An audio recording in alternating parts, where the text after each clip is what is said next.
Mata kuliah Fisika Dasar 2, dosen Iksan Parinduri, SSI, MSI, untuk penilaian tugas UTS dan UAS. Di sini pertemuan 1 berjudul hubungan antara kalor dengan energi listrik. Kalor merupakan bentuk energi, maka dapat berubah dari satu bentuk ke bentuk yang lain. Berdasarkan hukum tekanan energi listrik dapat berubah menjadi kalor, dan sebaliknya energi kalor dapat berubah menjadi listrik. Alat yang gunakan energi listrik menjadi energi kalor ialah suhu listrik, pemanas listrik, dan sebagainya. Rumus umum listrik ini ialah W sama dengan Q. Di mana Q? P dikali P. Maka W sama dengan P dikali P. Keterangan, W adalah energi listrik, P adalah daya, dan T adalah waktu. Catatan, bila rumus kalor yang digunakan adalah Q sama dengan M kali C kali delta T, di mana delta T sama dengan T2 dikurang T1. Maka diperoleh persamaan Q sama dengan M kali C kali T2 dikurang T1, atau PT sama dengan M kali C dikali T2 dikurang T1. Maka hasilnya MC kali delta T sama dengan P dikali I dikali T. Selanjutnya soal yang diberikan dosen, saya memilih nomor 3, yaitu sebuah solder listrik tertulis memiliki daya 50 watt bila digunakan pada listrik 220 volt. Seorang anak hendak menggunakan solder pada sumber tegangan listrik 110 volt. Jelaskan apa yang terjadi. Jadi di sini dalam pengerjaan ini pertama kita harus mengetahui soal-soal tersebut dan menghubungkan ke rumus yang ada. Misalkan 50 watt itu disebut dengan daya atau P, sedangkan 220 volt itu yang disebut dengan tegangan pertama, dan 110 volt yaitu tegangan kedua, atau 220 kita sebut sebagai V1 dan 110 kita sebut V2. Maka rumusnya adalah V sama dengan V kuadrat RR. Karena tegangannya diketahui 2, berarti kita mencari daya yang kedua. Maka rumusnya ialah V1 per V2 sama dengan V1 kuadrat per R dibagi V2 kuadrat per R. Maka R1 dengan R2 bisa kita coret karena tidak diketahui, sama-sama tidak diketahui. Maka kita memasukkan yang 50, 220, dan 110 ke dalam rumus. Maka hasil perkalian dari angka-angka yang sudah tersedia, hasilnya ialah 12,5 watt. Di sini saya telah menuliskan jawabannya dan sudah saya buat di sini.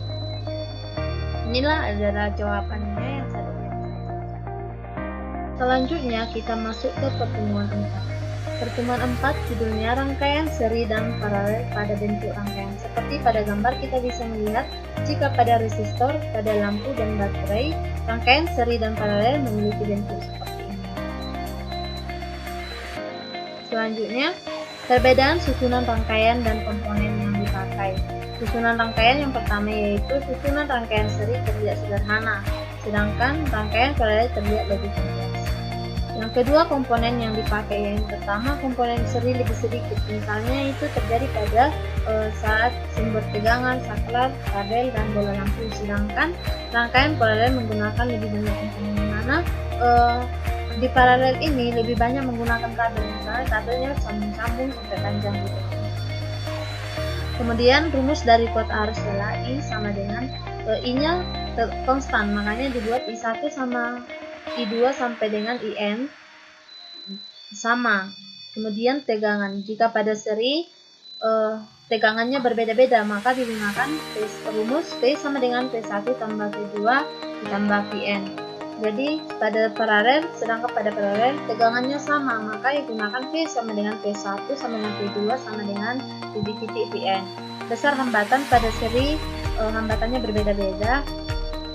Nah, paralel juga berbeda namun menggunakan rumus yang berbeda. Jika pada seri R sama dengan R1 ditambah R2 sampai Rn, sedangkan pada paralel menggunakan rumus 1 per R1 ditambah 1 per R2 ditambah 1 per Rn dan seterusnya, dimana R total itu total nilai resistor ini, rumus hambatan ini.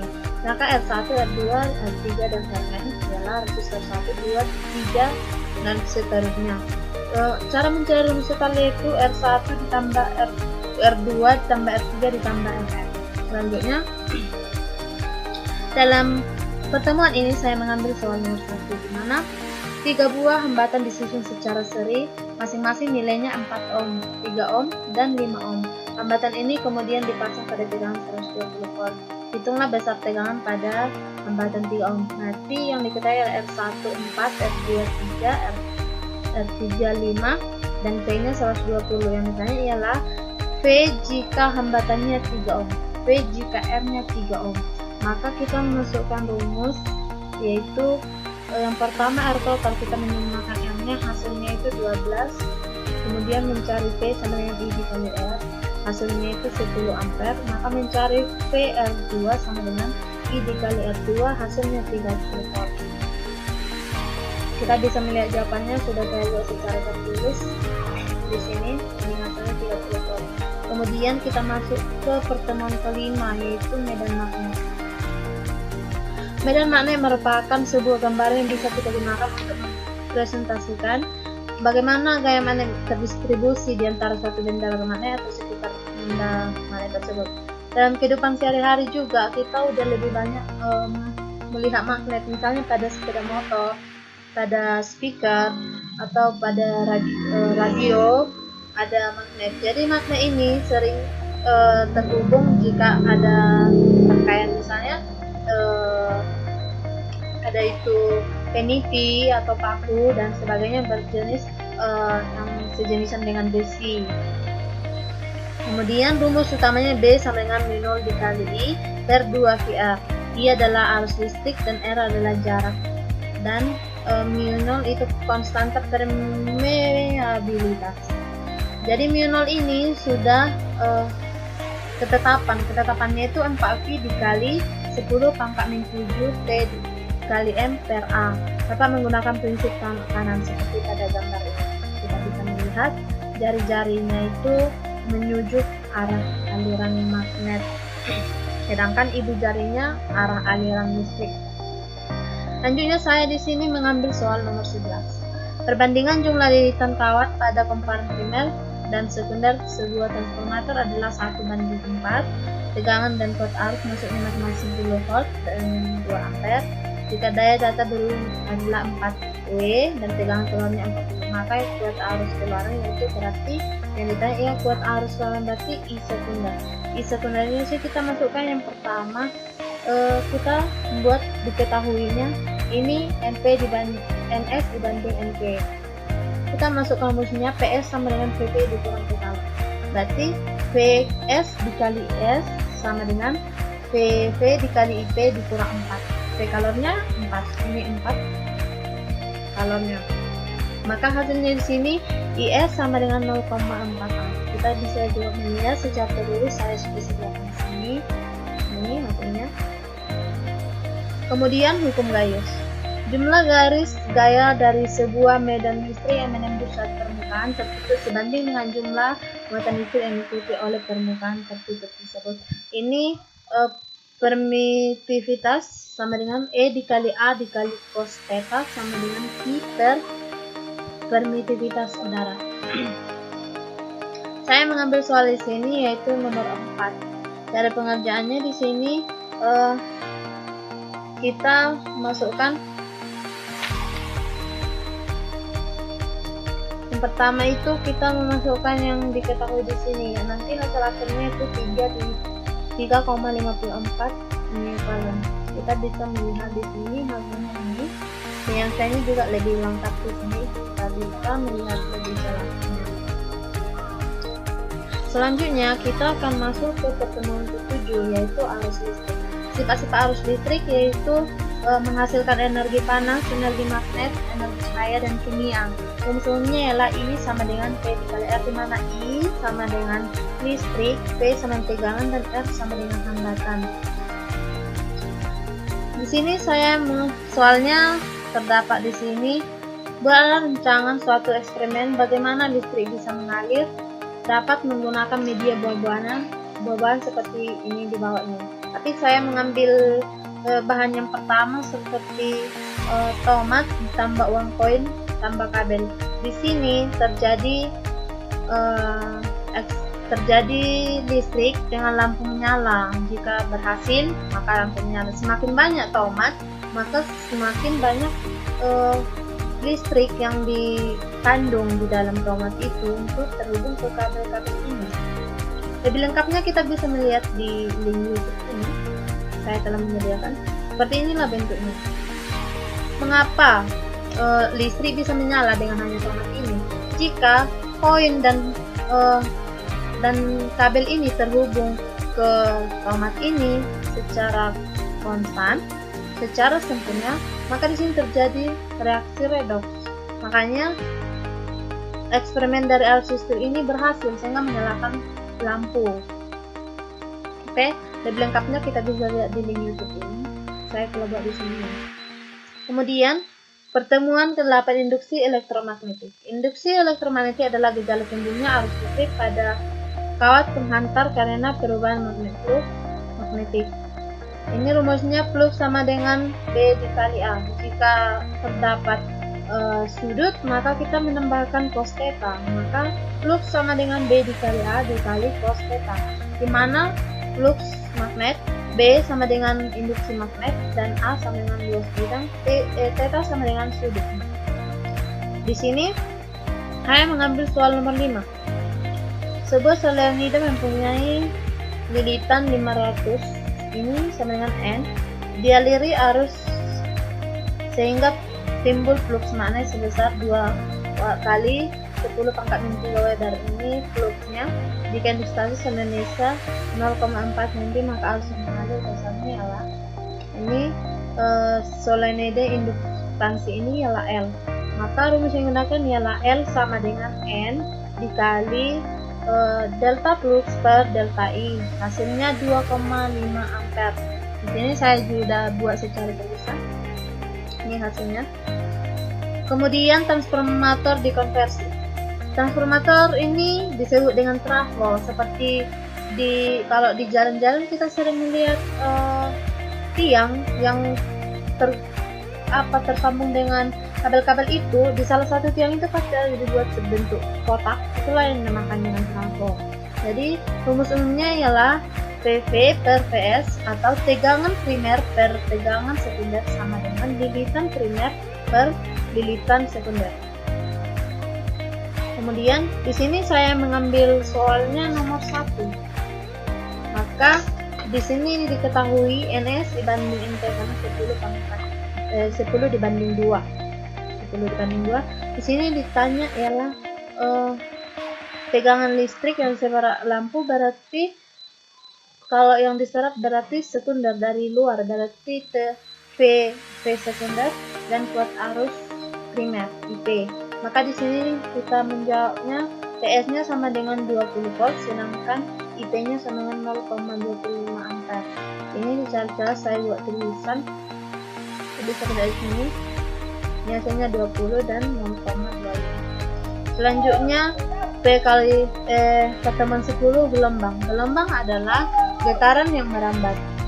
Saya mengingat ini soalnya nomor 3 dan nomor 12.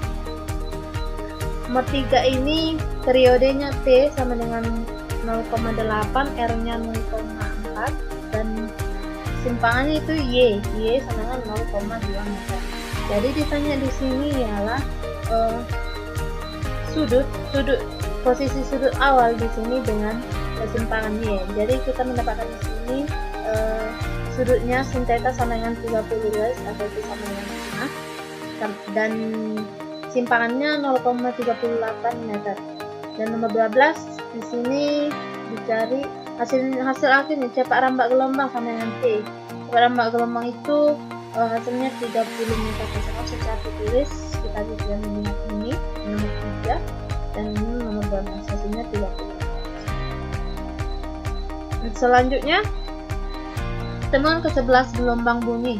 Bunyi merambat sebagai gelombang sebab bunyi dapat mengalami interferensi, pemantulan, pembiasan, dan refraksi. Di sini saya mengambil soal nomor 8. Di sini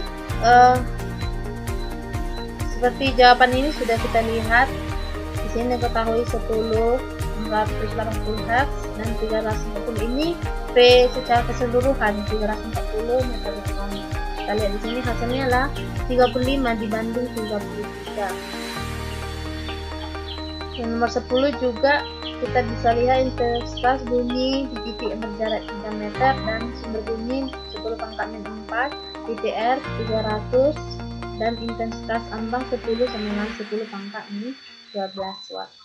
Jadi perbandingan P dan R ditanya sini, perbandingan P dan R hasilnya di sini 2,1 Kita bisa lebih jelasnya kita menerapkan. Kemudian kita masuk ke pertemuan 13 yaitu optik.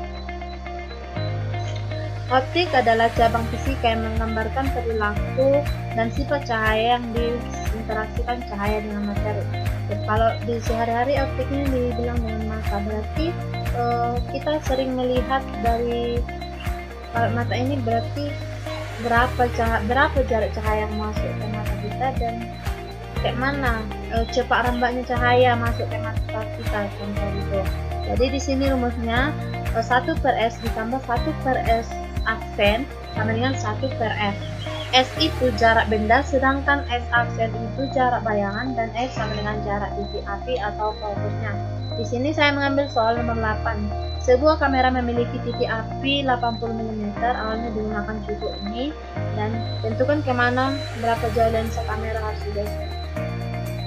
Itu yang pertama, kita mencari mula-mulanya yaitu S, hasilnya nanti 0,08 dan akhirnya berarti yang diketahui pertama tadi S-nya 0, berarti hasilnya ini. Berarti yang di sini masukkan 2, berarti kita masukkan S2, berarti hasilnya 0,083. Kemudian D-nya S2 dikurang 1, hasil akhir dikurang mula-mula, hasilnya 3,3 mm. Jadi jika S2 lebih besar dari SI, yaitu sama dengan D, bayangan lebih besar dari 0, maka artinya menjauhi tiling. Jadi jaraknya itu menjauhi tiling. Kemudian kita masuk ke gelombang cahaya atau dengan terakhir. Kita lihat ini intensitas cahaya adalah kuantitas sisi utama yang menunjukkan kekuatan sumber cahaya dalam arah tertentu per unit. Sini saya mengambil soal nomor 3 dan nomor 10. Maaf ya, di sini saya buat menggunakan aturan ini nomor 3. Saya salah ketik. Jadi ini nomor 3 hasil akhirnya 0, lambda sama dengan 0,4, sedangkan nomor 10 minnya yang ditanya ialah 6,3 derajat. Ini hasil akhirnya. Oke, sekianlah presentasi saya, semoga bermanfaat. Sekian dan terima kasih.